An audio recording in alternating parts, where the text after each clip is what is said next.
confidence was really down. In 2008, when I went from 850,000 2 years prior to 48,000 in 2008, my confidence just dropped in the floor. And I was like, well, I guess I'm done. I'm toast. There's no confidence, no faith, no belief. I was really focused on the negative and not the positive. My attitude was stinking attitude, and it was really bad attitude. And so I think that a lot of the agents, out there, they just don't have faith. They don't have confidence. They don't believe that they can make it happen. Okay, so what turned you around? What was that? What turned you around? A lot of prayer. Okay. Fasting. That helps. Crying out to God. Hey, I'm not mad at you. Asking for wisdom. So, with that, of course, I also had to go back and I had to ask myself, okay, before I became an investor, making all this money, how did I make originally my money? And I went back to all the basics. And so, that's basically what I did, how I built it up. I didn't really put any emotion in it. I just removed the emotion. And I said, you know what, I'm just going to go back to basics. And I even wrote down, I was writing down before I came here. I says, what would I have done? You got a journal. Yeah, I journalize every day. I think you guys should journalize every day. I started journalizing many, many years ago. And it really helps. But here's what I wrote down here. If I was to start all over again, what would I do? What would I do different? So I wrote down 10 things that I wrote down here. Number one, I wrote down here, showing up to the office is half the battle, but you got to show up on time.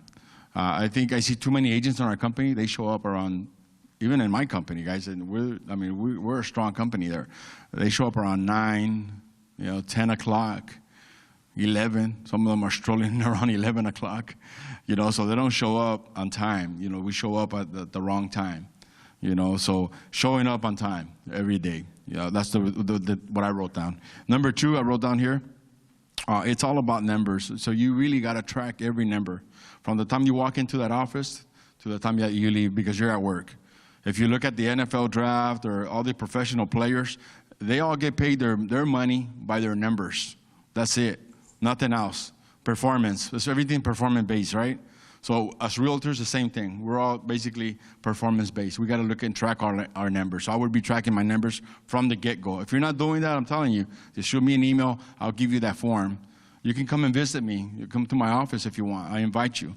You know what I'm saying? But just call me ahead of time. Don't just show up, okay? Because you're not going to see me. Not gonna see me. I know firsthand. Yeah, he calls me, he texts me, he doesn't get any calls back until I'm done with what I got to do, my prospecting, right? He's right. He's right.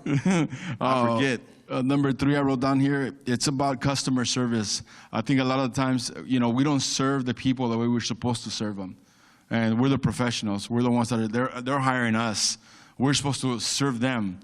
You know what I'm saying? And that's how it's got to be. It's got to be not the other way around. Sometimes I think we have big heads, a big old ego, and we're thinking that they got to serve us, but it's not that way. We got to be serving people. Just love on them and serve them. Number four, I wrote down here that if you build a strong foundation, what we're talking about right now, then you're going to have a great, successful business. And then I wrote down schedule. Part of the foundation would be schedule, skills, master both your listing presentation and your buyer presentation. And then you have to have systems. You have to have systems under that foundation. And then the other thing I wrote down here, number 5, develop your heart. Again, you want to have that right heart. Because if you have that wrong heart, it's going to get you in trouble. And especially in our business because we're dealing with money. Right? And sometimes, if our heart is, we take a 6% commission and then we offer a 1% to the other agent. What's really going on with that? Right? Isn't that what we say when we look at the MLS? It's like, what? You know what I'm saying? I'm not going to show that house. You know what I'm saying? And the house never sells. And then the seller tells you, well, I don't know what happened. And then you tell them, oh, the other agent was offering a 1 or a 2%. And they're like, oh, I didn't even know that. I said, well, greed got on the way. Wrong heart. All right, so we got to develop that heart. We got to develop our mind. Again, we talked about that. Number 7, I wrote down, be a student. Going to seminars, invest in yourself. Les Brown, I've been listening to Les Brown since I was 21 years old, and it's an honor to be here with him, it's awesome. But, Les Brown, it's like, what? Les Brown? That's awesome, right? Don't You give him a gotta big get up. head. Hey, I would tell that to my kids. I would tell my kids all the time, look up. You know what I'm saying? Because if you look up, you can get up. And I would do all kinds of little tricks with them, right? And they never knew that. And then one day they're listening to Les Brown in the car, and he says that, right?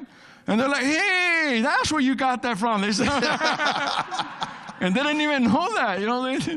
They were little kids, because I would comb their hair. So, you know, I would have to look up, boy. You know, 'cause you look up, you're going to walk straight, you're going to get up, you know, all that stuff, you know. So I would use that little subliminal stuff. They didn't even know it.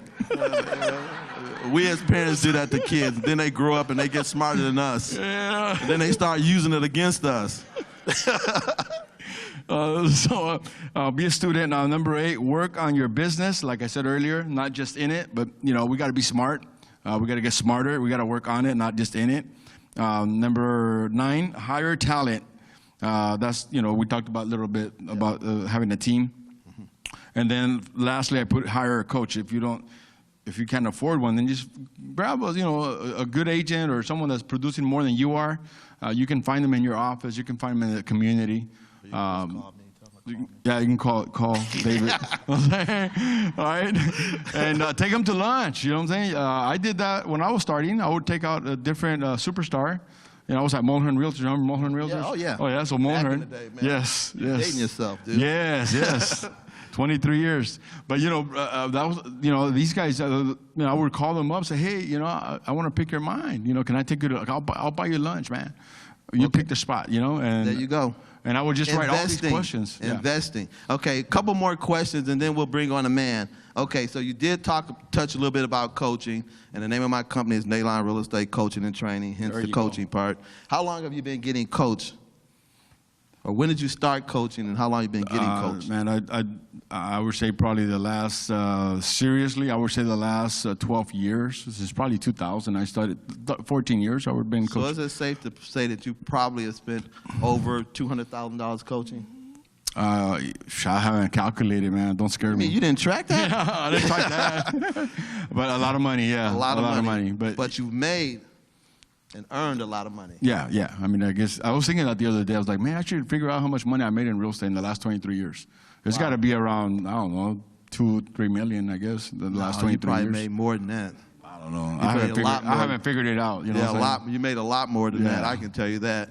Okay, so now the last question, and it's the one question that I think is important that I want you guys to understand. And so in systems, Ramon is going to talk to you about how many systems he uses to generate his 40, 50, 70, and now, because I'm in his corner, now that I know his goal is to do 100 transactions, I'm going to be one of his cheerleaders. So you can count on me to do whatever I can to help you with that.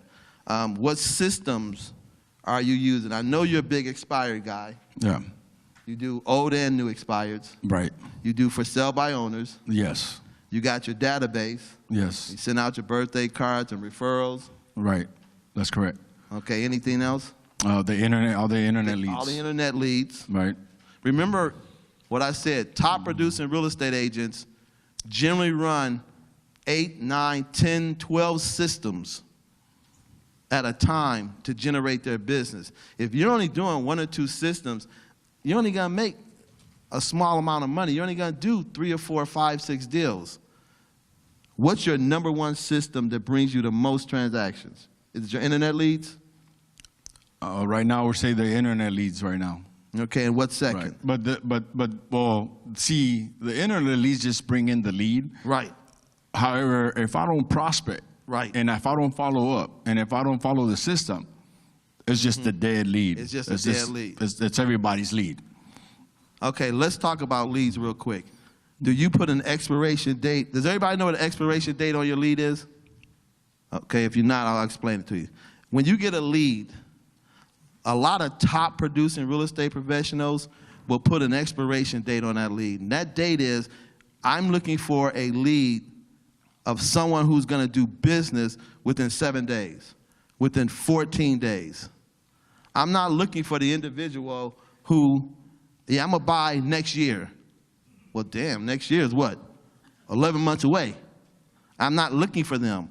I'm looking for the person ready to do something, what, in 14 days? Mine's in 7 days. Okay, so Ramon is not a lead unless they're ready to do something, whether they're ready to list a home or buy within 7 days. We have to put an expiration on our leads because every lead is not a lead. Every lead is not a lead. And I don't care what date you put on your expiration, you need to put a date on your lead. Otherwise, that lead, you'll be dripping information and calling them and doing stuff, and it's not going to amount to anything. And 6 months down the road, you're going to be wondering why they haven't bought or when are they going to put their home up for sale. They told you from the beginning. If you put an expiration date on it, it's easier for you to manage, right? So your expiration is 7 days, right? Right, 7 days. And after 7 days, if they're not ready, if they're ready to do something, say in 2 months, what do you do with the lead? I throw them into a system, and when they're ready, they'll call me. Okay. If they're ready. If they're ready. It depends on what kind of lead is it also. You know what I mean? Because if they gave me their email as a seller, and I have their name and phone number and everything else, then they go into a hot seller farm. So, you know, you're talking about having a geographic area. Well, I don't really have that, but I do have a farm called the hot seller farm. Okay. So I keep all those people that says, you know what, something happened in the family, I can't sell now, I have to wait till summer. You know, I put them into that database. Okay. I have Another a database. Right. Into the database. The hot seller farm, and then I have a hot buyer farm. Okay. So, you know, and you'd be surprised that, you know, people all of a sudden, they raise their hands and say, okay, I'm ready to go now. Okay. You guys understand why he's going to close 100 deals this year? Okay. Last question. What have you done so far? What's your numbers so far? How many in escrow? How many listings this month? Right now, I'm at 14 in escrow. And I Some have carry over from last year. some carry, about 7 of them, and 7 I've brought in this month already. So he's put I'm at 7 14. deals in escrow already this year.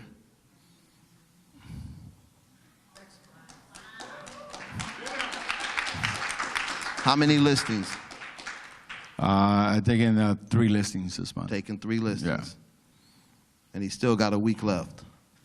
Guys, I want to thank Ramon for taking out a half an hour, 40 minutes to really come and chat with us and really talk about what he does. I told you he was as great a guy as he is a real estate agent. He's a fabulous real estate agent. And I'm excited just to know him and be a part of his life and his business.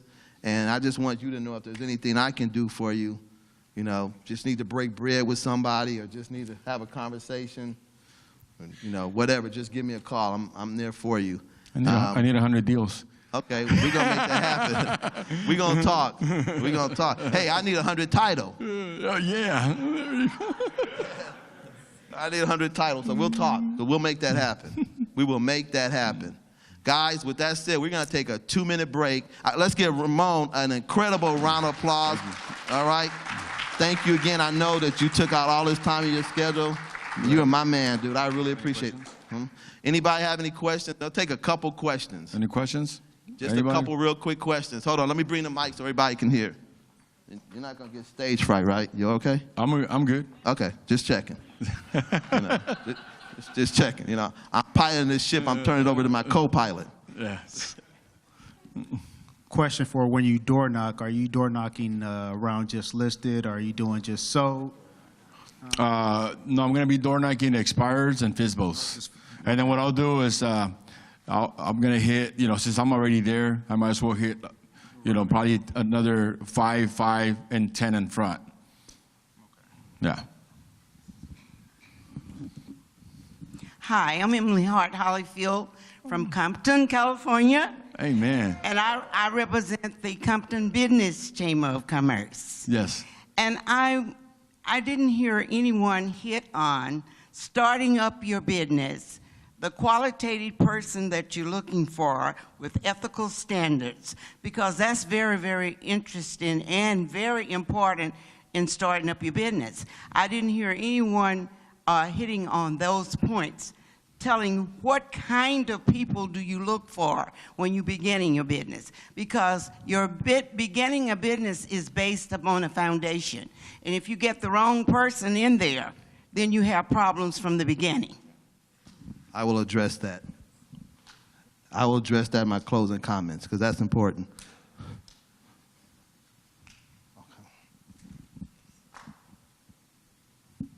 My question is, the buyers and sellers that you work with, do you double in both your deals on listings? Oh, what was that? My question is basically, do you double in? Double pops. Double pops? Do you double pop a lot of your listings? Yeah, all the time. And what- I mean, you know, they call you directly, and they tell you, hey, I don't have an agent. Can you help me get this house? I mean, what am I going to say? No? You know, don't call me. You know what I'm saying? But yes, I do it all the time. I think I double end probably 50, 60% of my business. Okay, let me Really tell high- you really guys. high. You can only do that if you're what? A listing agent. Some of you need to That's the only change way. that hat, switch that hat, and become a, what did I say earlier? A great listing agent. Listing agents have the potential to make 6%. Buyer's agent, 3%. Listing agent, 6%. Control, take the weekends off. Buyer's agents, work the weekends, 3% maybe. He's double popping most of his stuff. Can you talk a little bit about the source of your internet leads? Yeah, there's different sources, but Tiger Leads, if you want to look into Tiger Leads, you can, give them a call. You can just go to the tigerleads.com or Tiger Lead Solutions. They're one way, but there's a lot of businesses like that. There's Boomtown, there's Market Leader, there's Commissions Inc. All those companies, they basically do the same thing. No, none of the social stuff. No social media. No. Yeah, No social media. I don't have time. I got time for Time that. consuming. What source do you use for your expireds? I use Redx, Reap, and LandVoice. I use all three systems, and I noticed that they're different.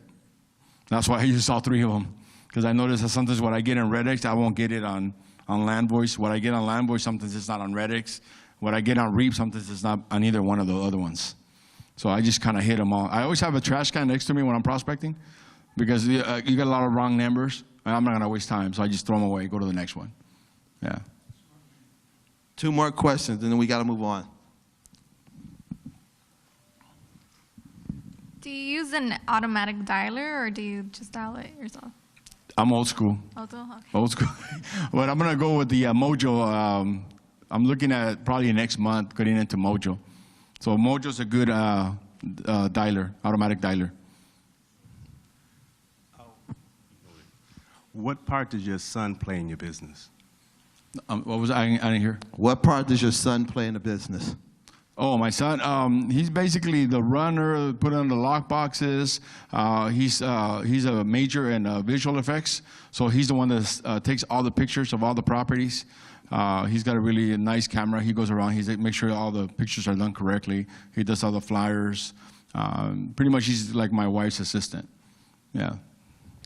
All right, let's give a great big round of applause for Ramon Sanchez. Thank you, Thank my you. man.